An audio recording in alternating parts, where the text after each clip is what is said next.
Hello, and thank you for joining us at QCTV today. We are here today to talk about the Tragedy of Macbeth, Joel Coen's recent film adaptation.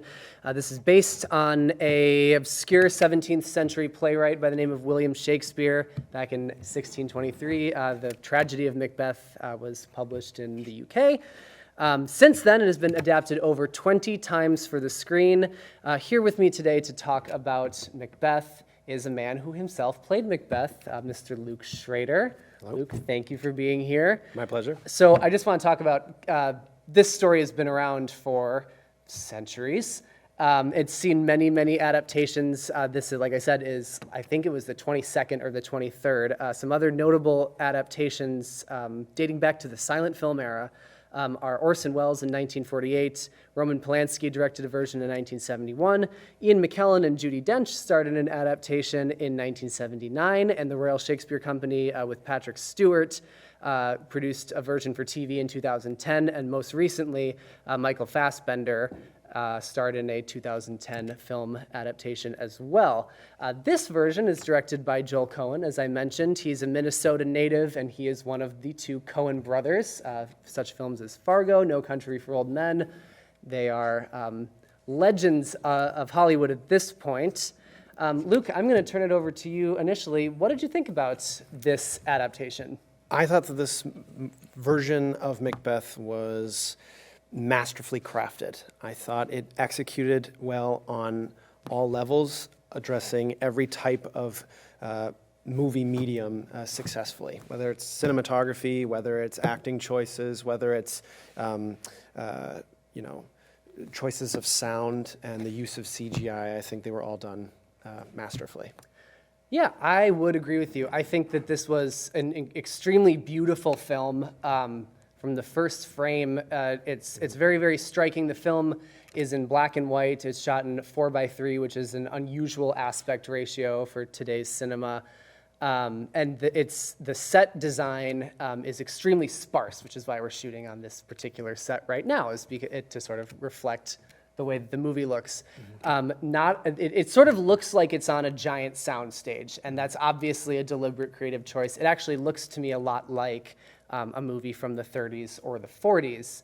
I'm wondering if you thought there was any significance to that particular choice in terms of character, in terms of thematic elements of the story. What did you think? Yeah, absolutely. I feel like it focused on the most important part of the story, which is the script itself and the words that each actor performs. Its minimalism focused on the actor, choices of shots kind of drew us into what they were saying, and then even some of the sets, like they showed you, yeah, this is a castle, neat, but it wasn't too distracting. Choices of shots in the sense of it 4:3 or black and white brought us into the one thing of focus in each cut. I totally agree. The other thing that it made me think of was everything feels sort of empty. And if you don't know anything about the plot of Macbeth, spoiler alert for a play that came out in the 1600s. Sorry. It's about murder, it's about deceit, it's about lies, and after Macbeth and Lady Macbeth execute their plan to kill the king, Macbeth is left feeling rather hollow and gutted by this terrible act, and Lady Macbeth as well. And I thought that these huge soundstage sets that were almost completely empty were sort of evocative of the mental state of the characters, of the situation and what they're going through. It was extremely striking, and I want to go back to also what you said about the language, because this is obviously written in the time of William Shakespeare. The language is different. It's in an iambic pentameter. The rhythm is kind of different, and I've always believed that Shakespeare should be seen and heard and not read. And people can read Shakespeare, and a lot of people do and really enjoy it. But a lot of people are intimidated by Shakespeare because of this sort of, we would consider fanciful language. But I think what this movie does very, very well is even if you don't catch every word that they're saying, if you don't understand literally every line, watching these actors in these performances, you understand the meaning of what they're saying sort of implicitly. And I think that the acting, if you're a little intimidated or put off by the language, I would say give it 20 minutes. Your ear will probably adjust to it. You'll sort of start to pick up on what they're doing.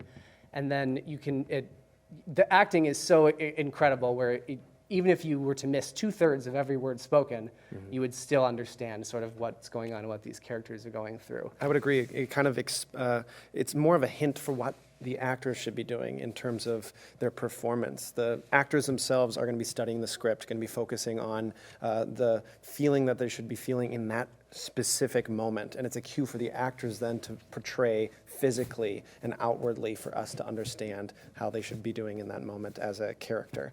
When you say it's a hint for the actors, what exactly is the hint for the actors? The choices of words when Gotcha. you're dealing with a supernatural soliciting, or full of scorpions is my mind. You want to know that like Macbeth is tortured. That's the gist of it, and that's a cue for the actor who plays Macbeth. That like not only are you're tortured. There's so many different ways that you can act that way, but it's a scorpion. It's something small that poisons you. It hurts, and it's all around you. It's creepy. It's all of these different things wrapped up in one. And you sentence. picture a swarm of scorpions too. That puts a very specific sort of chaotic pain in your brain, and I totally understand what you're saying.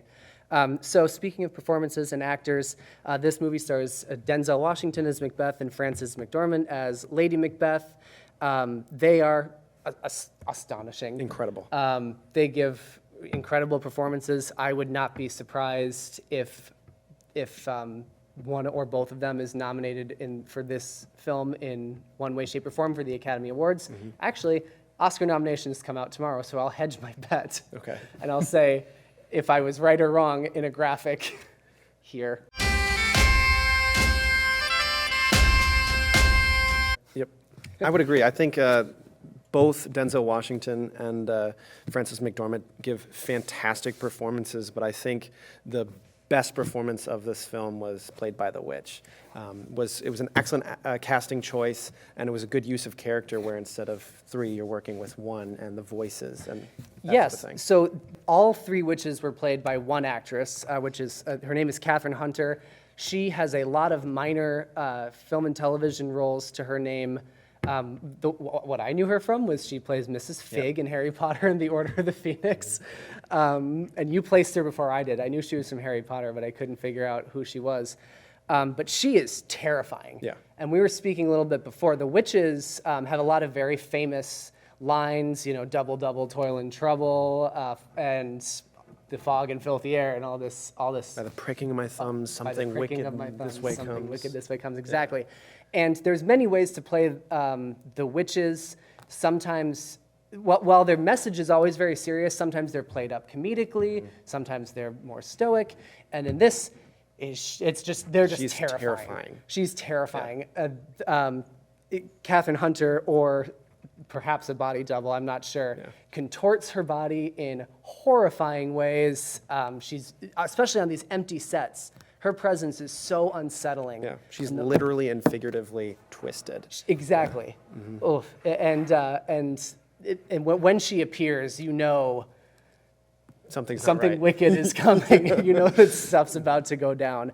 She was the standout for me, too. I also want to just call out Brendan Gleeson, another Harry Potter alumni, who plays Duncan, the king, who is murdered by Macbeth.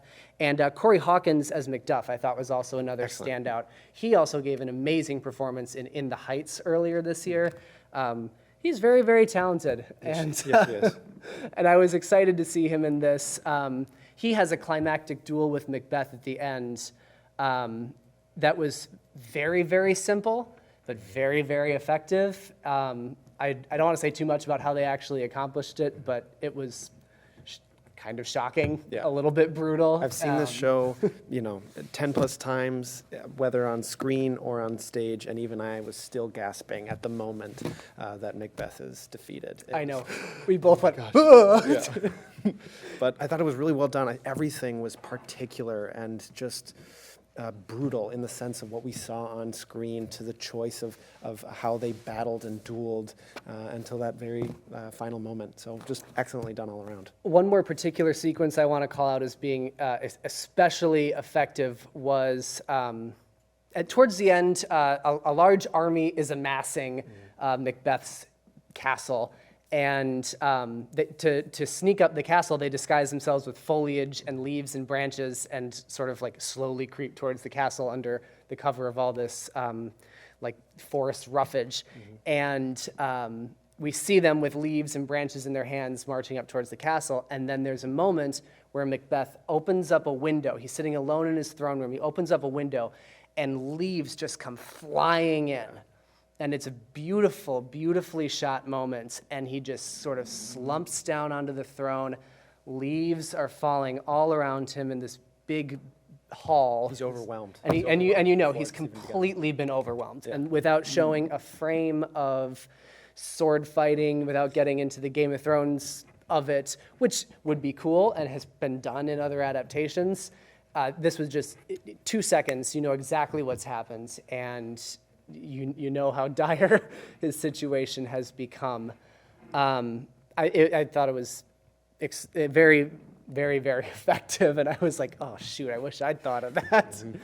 Yeah, it just everything was really choice. Even Lady Macbeth's performances, as she kind of evolves throughout the storyline between her partnering with her husband to kill the king and violate that trust in the Scottish kingdoms. Like, you don't kill someone in your own house, let alone anywhere else in your own kingdom. Let alone regicide against the guy on top. Yeah, exactly. And then seeing her regret develop and change, I thought that was really well done. And then even with the spot moment towards the end of the play, it was excellently done. There's that famous soliloquy where Lady Macbeth is trying to wash the blood off her hands and she's sleepwalking. And there's also in that a very startling moment, which I won't reveal, where, again, just the choice of the direction in moments like that, and it just partners with the language and these performances so well. It just all blends together very seamlessly, and it's extremely effective. Was there anything that didn't work for you, or is it basically, you are much more an expert on this story than I am. Was there anything that you're like, oh, I don't know about that choice, or I might have done something differently here? I think there were moments in the script that were kept in for this adaptation that previous films have omitted.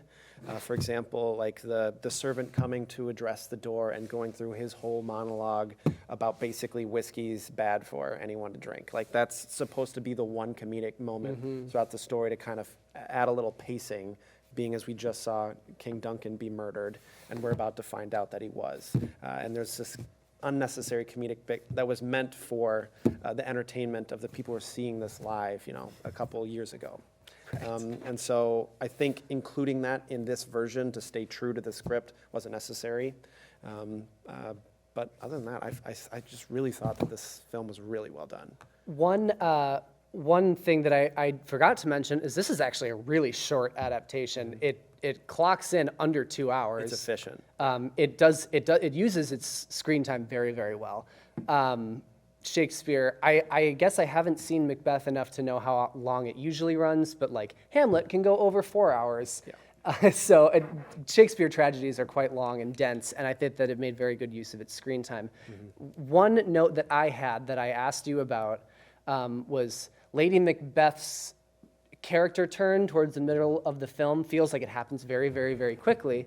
And I asked you about that, and you said, that's just how it goes out in the play. Yeah. So just FYI, William Shakespeare, you got to work on some of these character pacing moments. My third ever movie review, and I'm taking swings at William Shakespeare. Oh boy. No one is safe. Apparently not. So apart from that, though, I thought this was exceptionally well acted, directed, staged, photographed. Strong recommendation from me, and I would be very surprised if this didn't pick up any Academy Award nominations, whether it be for acting or directing or cinematography, the like. Do you have any last thoughts before we wrap up here? I'd say it's definitely the best version of Macbeth that I've seen adapted to screen or even to stage in my very limited experience. It beat out our high school production of Believe it or not, Macbeth? yes, I think so. Okay, that's good to know. I would probably say the same thing. I highly recommend it, and I encourage this. Macbeth is streaming on Apple TV+. You can check it out there. Otherwise, there are still some theaters showing it, not very many. The only one that I know of is in Uptown in Minneapolis. But if you want to support a local theater, go ahead and do that as well. That would be great. Anyway, thank you so much for joining us. We will be back sometime in the near future. Hopefully, we'll be talking about some other Oscar-nominated films. Thank you for joining us, and we'll see you next time.